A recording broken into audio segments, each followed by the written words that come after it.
to please join us on stage and share with us how is it that we can channel our inner thoughts and create a more inclusive environment. A round of applause once again, please.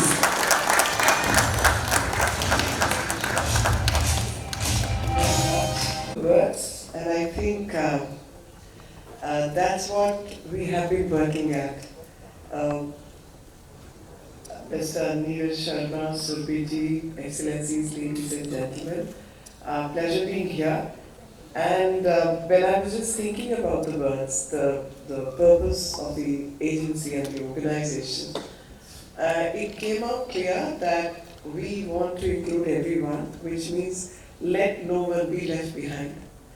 And if the purpose is not to leave anyone behind, then we have to identify the areas where people get left behind.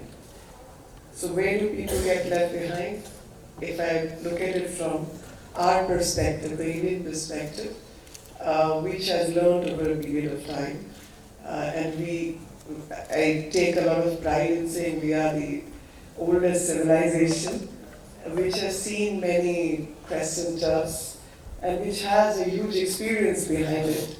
So whatever we say or we do, there is huge amount of knowledge which comes with it. So people can be left behind in political terms, people can be left behind in economic terms, people can be left behind in social terms. So while countries may try to work within their countries, but when we talk about international relationships and equations, then internationally few countries get to be left behind economically, and that leads to social problems. Those social problems lead to political problems. So there is a complete connection.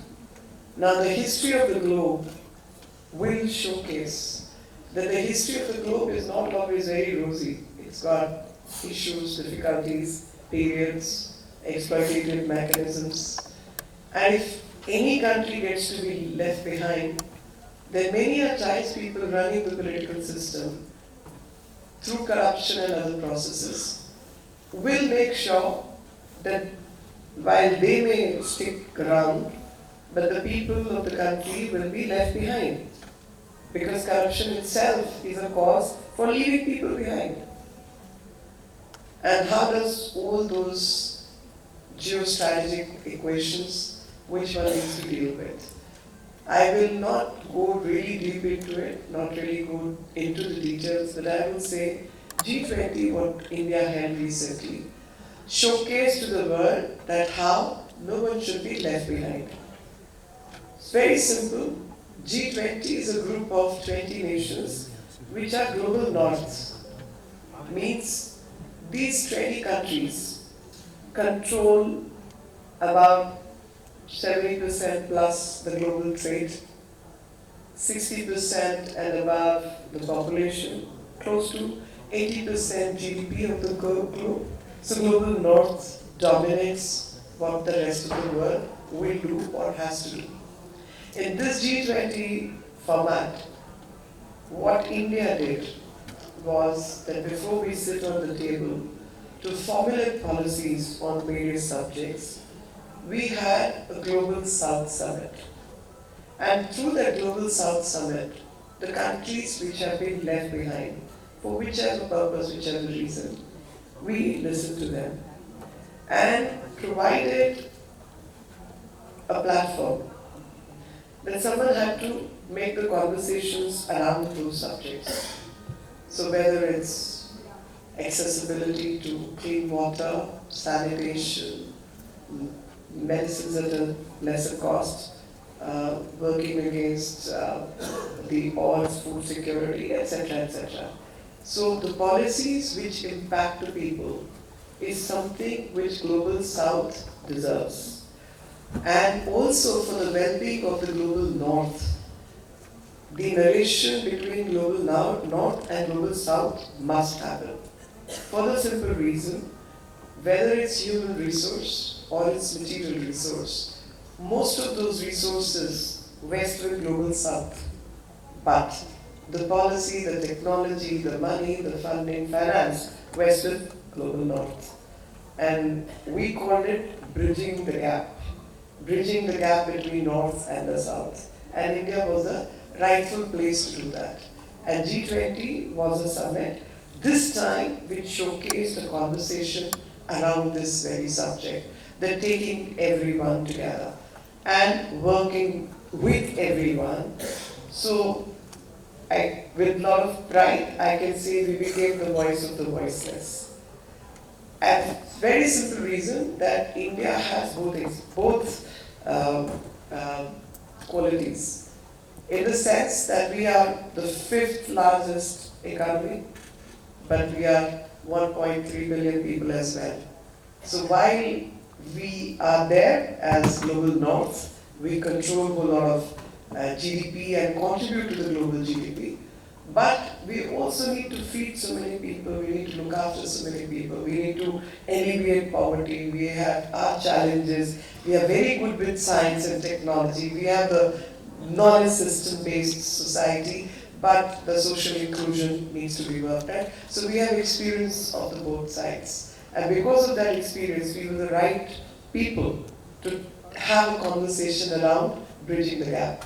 And I always maintain that while we acted as a bridge between North and the South, we also acted as a bridge between East and the West. It's a very simple equation. I'm sure everyone will follow what I'm trying to say.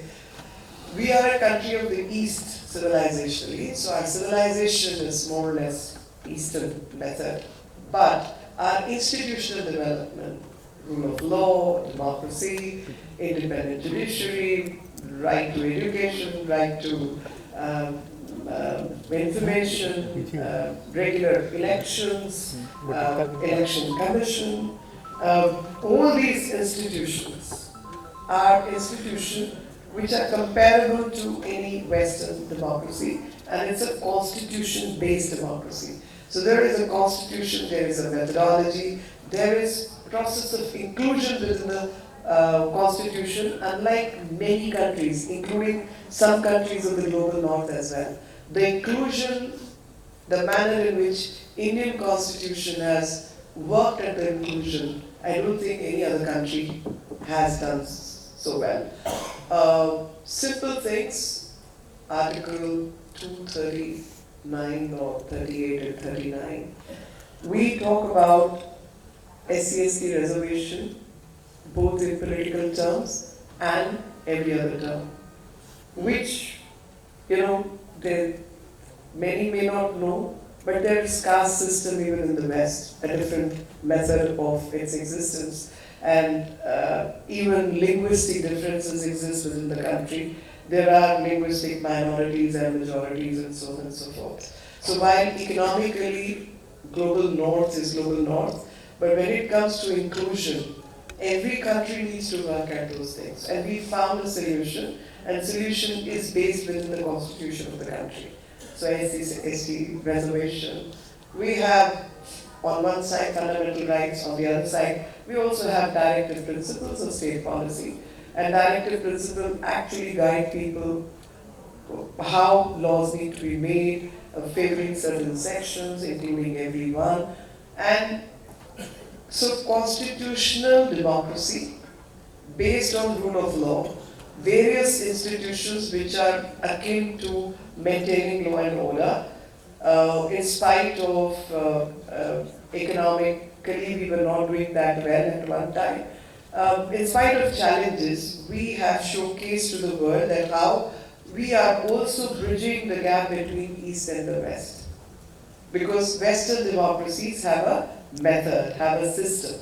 And Indian democracy also has a system and method. So we are very akin and comparable to West, and we are an Eastern civilization. So we are very much people of the East. So there also we are having a centrist position. We are bridging the gap between East and the West. So India is the right place to talk about inclusion, because we have experience of all kinds. We have knowledge how systems need to operate and function, and we have done it also. So the 10-year work which our government has done, for example, your government has done, is the place which we can take a lot of pride in. 25 crore people, which is far beyond population of many other countries put together, have been brought out of extreme poverty. How? We are talking about inclusion. So I talked about political inclusion through the constitution mechanism. Now I'm talking about financial inclusion, social inclusion, and they are interlinked. So when 25 crore people, what did you identify? So you identified form of poverty. So form of poverty could be access to water, access to sanitation, access to healthcare, access to education, dropout rates, girl-child, gender, medicine, housing. You identified these areas. And what did you do? You've made 4 crore homes, which is more than the population of Australia. You made that many homes. When it comes to sanitation, close to 12 crore toilets is what was made. Because of toilets, the healthcare improved.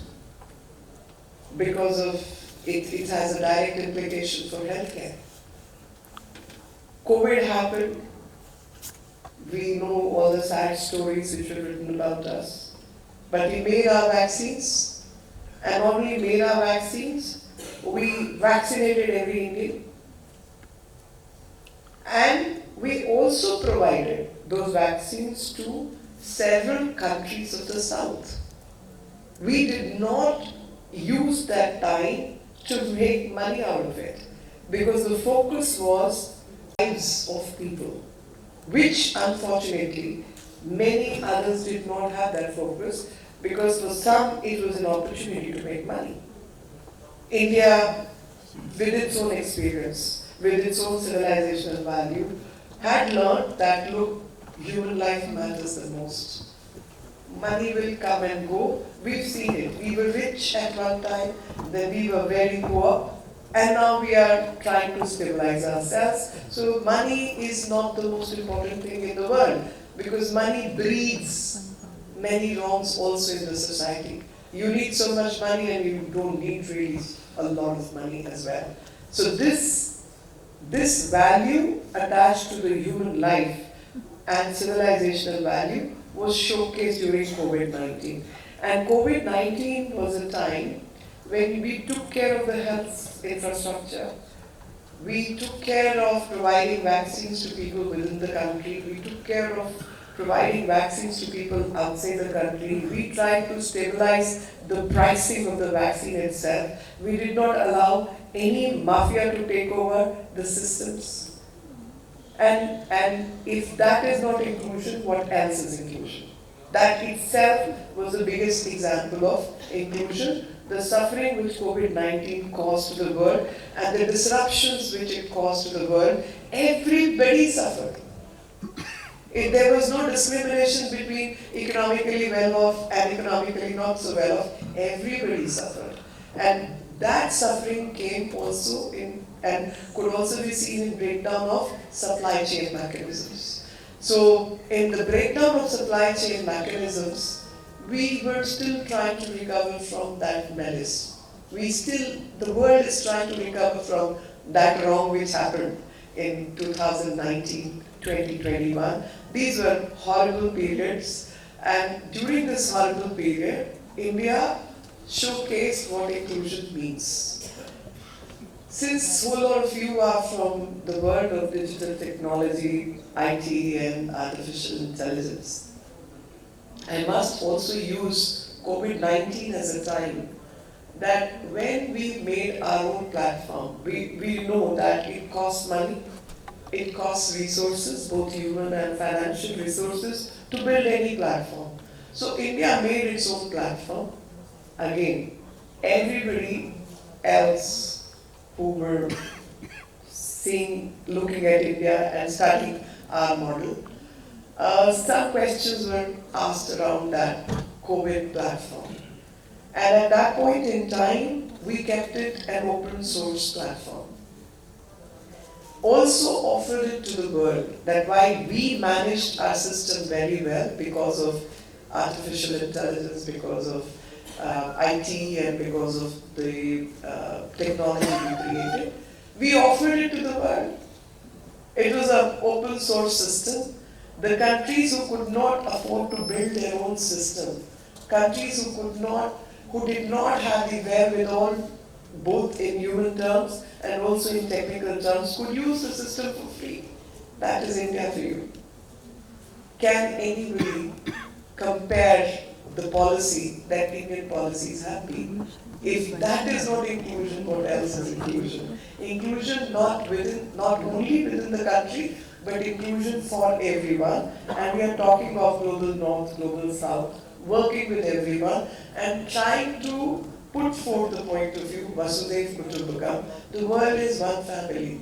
Some in family may do well in one field, others will do well in others field. But for world to run, everyone has a place and everyone has a requirement, and we all need to give the basic best to everyone so that everyone survives and tides down through the difficult periods. So, technology, use of technology. When it comes to inclusion, I must also bring forward that COVID was also a time when a whole lot of people, a whole lot of countries were struggling with certification, for example.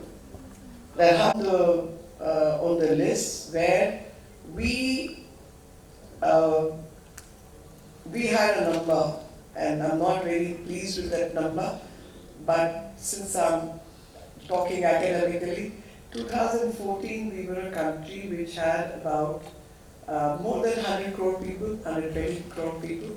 Even at that point in time, we had bank accounts which were just about 11 crore plus, less than 12 crore. And which was a shocker of a sort when you start studying and start working and building on policy, and first time you enter the government. So these are challenges. And lo and behold, Prime Minister insisted that within 4 months we opened 52 crore bank accounts. Within 4 months. And that time banks were like cribbing, crying, why so much work is being increased, these are people who have no money, so on and so forth.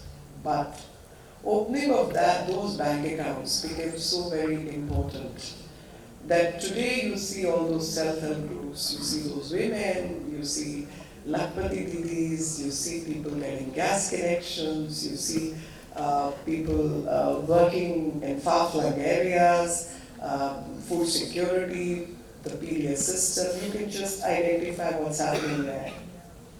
It's a live monitoring system that X person entered the Y shop, picked up the ration, and has been provided for 35 days. It's recorded. Y person with the same card has migrated to probably whichever city, has now started taking ration in that city.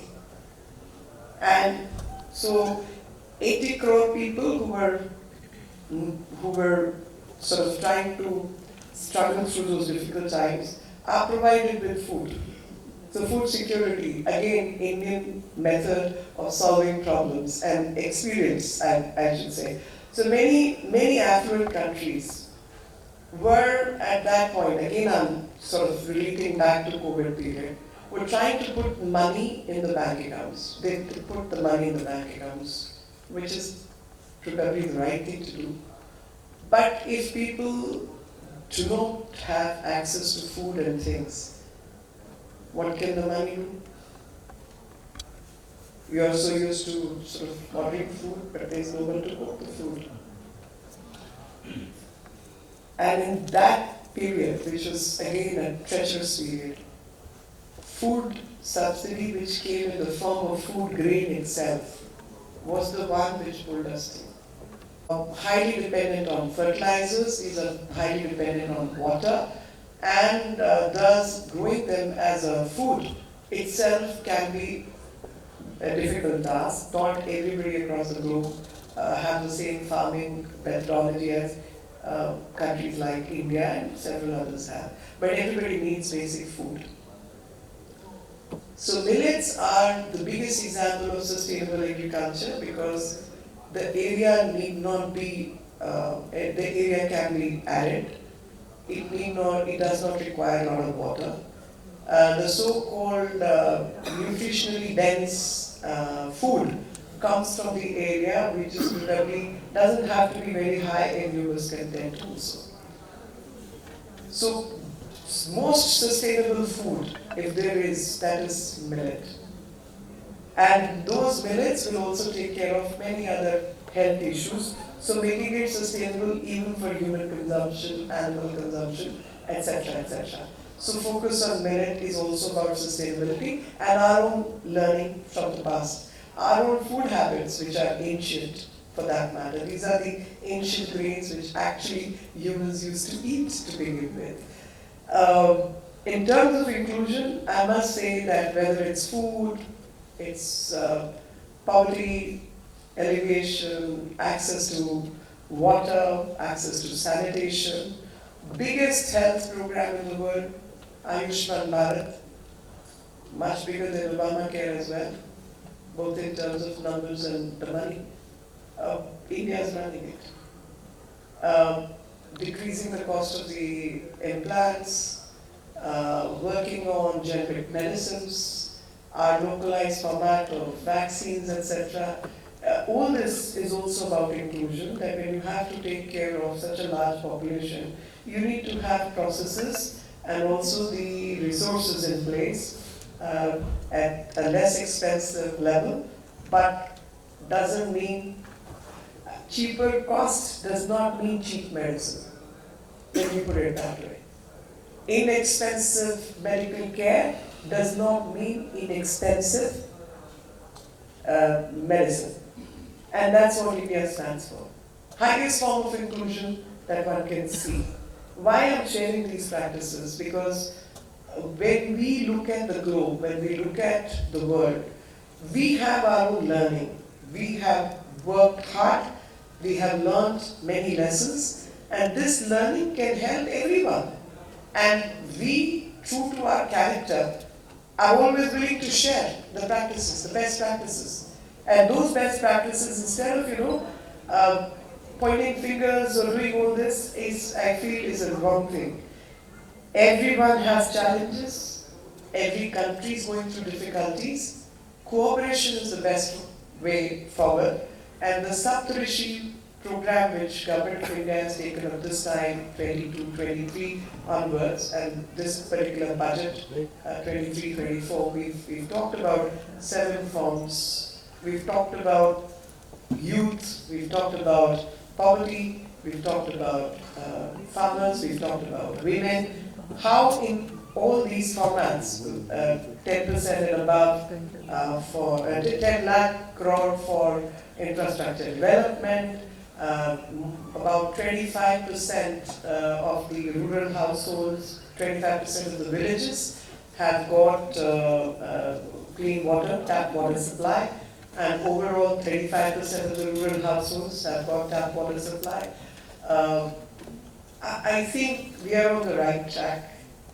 A lot of effort has been put in, a lot of effort still needs to be put in, and India can showcase its own example to the world that what inclusion is all about, and thus South-South cooperation, North-South cooperation, East-West cooperation, all will have to take place for making this world more inclusive, and India can lead from the front to tell the world that these are our experiments. We've learned through difficulties, but our learning can be replicated wherever people need it, and we are willing to share those values. And it is in this context that whenever we are coordinating, working with our friends across the globe, and we may be extending a helping hand, we never use the words like grant, aid, etc., etc. Because we've been there, we understand how respect, how people need to be emotionally taken care of. We use the words like developmental cooperation. And I go back to the word that India stands for cooperation across the globe. With these words, thank you very much. At the moment, I will be inviting my panelists, my moderators to join us on stage, and it will be a privilege to have all of you step forward. Very soon, I'll also be inviting the entire team of International Inclusion Alliance. I'd like to request you to please be on standby.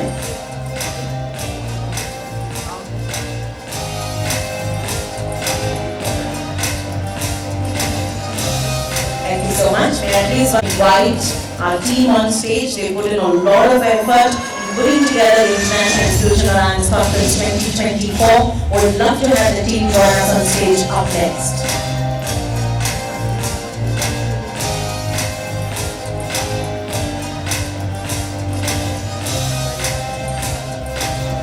We have the kind presence of our speakers, a lot of our partners. Our dignitaries right here.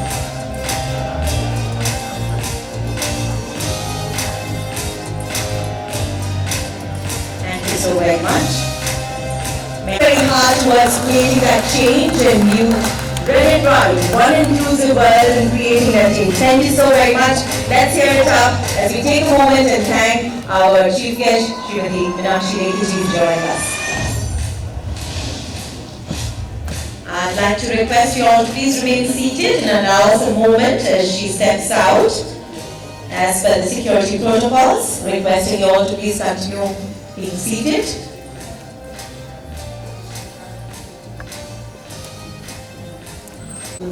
Including people, and we stand for inclusion like no other country in the world can.